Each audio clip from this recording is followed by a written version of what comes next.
예, 안녕하세요. 이변은 이따 이동현 변호사입니다. 예, 오늘은 대마 젤리 투약으로 적발되었다면 어떻게 대응해야 되는지에 대해서 알아보도록 하겠습니다.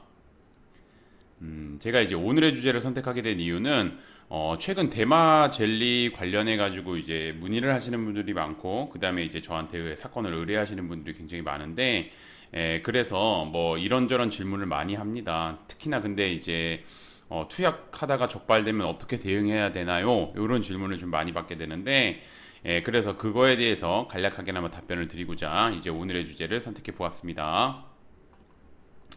예, 우선 대마 젤리를 투약하면 어떻게 처벌되는지 한번 알아보게 되면 대마 젤리는 대마 성분이 포함된 젤리로 하리보 등 형태로 되어 있는 것을 의미합니다. 그래서 뭐 하리보보다 좀 더 크게, 그러니까 하리보 모양이지만 하리보보다 좀 더 크게 만들어진 져 있습니다. 그래서 구별하실 때 크기가 좀 하리보인데 크기가 좀 크다. 그럼 이제 좀 의심해 볼 만합니다. 대마 젤리는 마약류 관리법상 대마초를 원료로 하여 제조된 모든 제품에 해당하므로 이를 투약하게 되면 5년 이하의 징역 또는 5천만 원 이하의 벌금에 처하도록 규정하고 있습니다.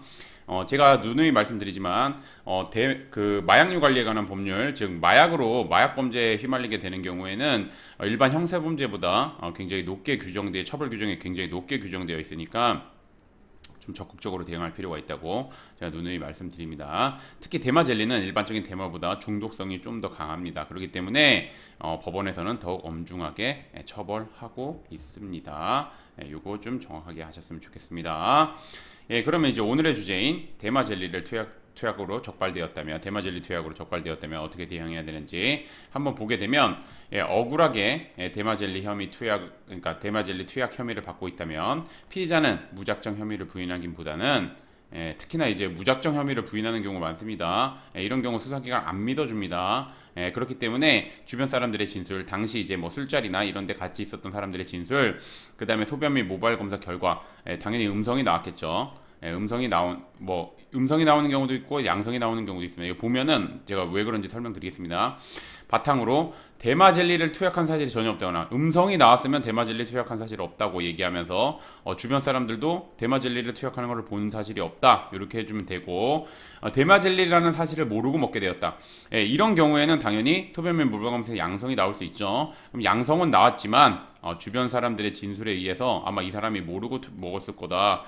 내가 준 거를 뭐 가령 이제 보통 이제 마약 사건은 공범자의 진술이 좀 뭐 말 그대로 수사를 할 때 공범자의 진술을 바탕으로 하는 경우가 많기 때문에 내가 그 사람한테 줬는데 그 사람은 아마 젤리라고 알고 먹었을 거다. 뭐 여기에 대마 성분이 들어있는 거를 몰랐을 거다. 뭐 이렇게 얘기를 해주는 겁니다. 그런 경우에는 당연히 무혐의가 나오는 겁니다.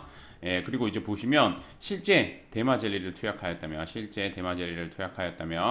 피해자는 수사기관에서 수사가 이루어지지 않다면 자수를 통해서 선처를 구해야 됩니다.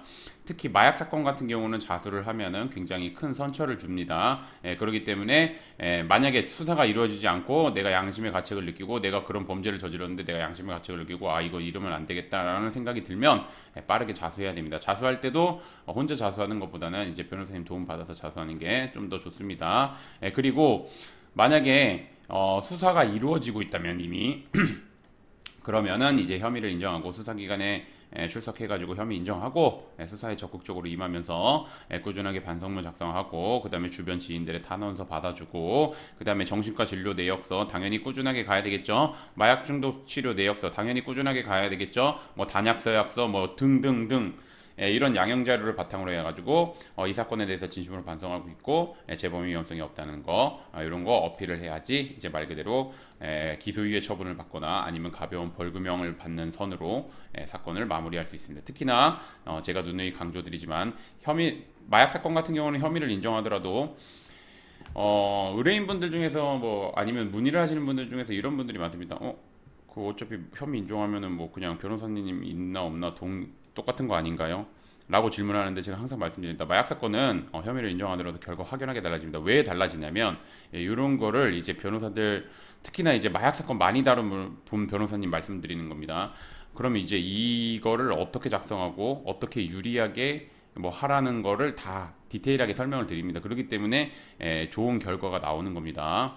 그래서 그거 좀 알아주셨으면 좋겠고 그래서 이제 보시면 요거는 제가 진행했던 사건 중 향정이죠. 향정 같은 경우 요거는 이제 혐의 없음 증거 불충분. 요거 아까 제가 말씀드린 것처럼 그런 식으로 다퉜던 겁니다. 그 뭐 주변 사람들의 진술이랑 그다음에 소변물 모발 검사에서 음성 반응 나왔었던 겁니다. 그렇게 보시면 되고.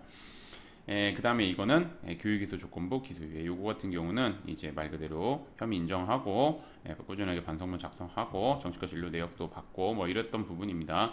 이거 근데 뭐 여러분들 오해하는 게 이거 한 건 걸려서 기소유예 받았다고 생각할 수도 있는데 이거 한 건 걸린 거 아닙니다. 이거 여러 건 걸렸었는데 이렇게 기소유예 받은 겁니다. 그거 하셨으면 좋겠습니다.